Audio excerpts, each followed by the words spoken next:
Fifth semester 2023-এ Bengali যারা honours করছো KNU ইউনিভার্সিটিতে, তাদের জন্য এই যে 2023-এর কোয়েশ্চেন পেপারটা একটু দরকার, কারণ তারা দেখবে যে কীরকম প্রশ্ন এসেছিলো 2024-এ, সেভাবে তারা প্রিপারেশন করবে।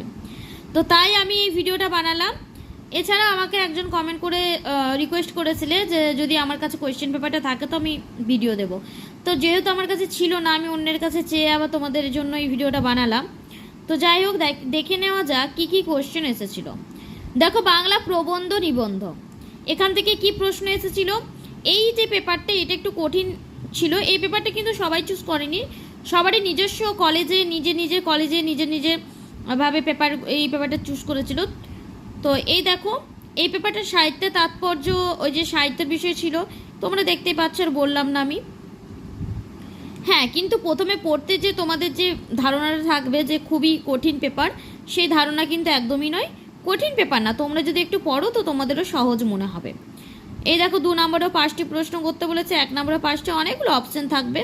তোমাদের না পারার মতো কোনো প্রশ্ন নেই, একটা না পারলে আরেকটা পারবে। আর 3 নম্বরে অর্থাৎ 5 নম্বরে 3টি করতে বলেছে, এটা সব পেপারই দেয়।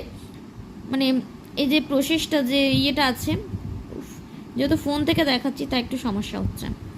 তোমরা দেখতেই পাচ্ছ কী কী প্রশ্ন এসেছে। এই যে পারিবারিক নারী সমস্যা যেটা রয়েছে, এটা তোমরা একটু মন দিয়ে পড়বে। এখান থেকে কিন্তু প্রায় কোশ্চেন দিয়ে থাকেন, অর্থাৎ আসতেই পারে। আর যে প্রমোদ চৌধুরী, এখানে যে প্রমোদ চৌধুরী বিষয়ে একটু তোমরা পড়বে, নোটস নিজেরা বানিয়ে নেবে। আর বাংলার ব্রত, এই যে ব্রত, এগুলো না খুবই সহজ পেপার, মানে এগুলো তোমাদের খুব একটা পড়তে হবে না, একটু পড়লে মুখস্থ হয়ে যাবে। জাতি সংস্কৃতি থেকে এসেছিল। আর সাহিত্যের উদ্দেশ্যে, রবীন্দ্রনাথ সাহিত্যের উদ্দেশ্যে বিষয়ে যে অভিমত প্রকাশ করেছেন তার। তোমরা দেখতেই পাচ্ছ। তোমাদের যদি ভালো লাগে তো অবশ্যই কমেন্ট শেয়ার করতে ভুলবে না। আর তোমাদের যদি বেঙ্গলি অনার্স সম্বন্ধে কোনো রকম কিছু জানার থাকে তো আমাকে কিন্তু অবশ্যই একটা কমেন্ট করবে। আমি যথাসম্ভব চেষ্টা করব তোমাদেরকে ভিডিও দেওয়ার।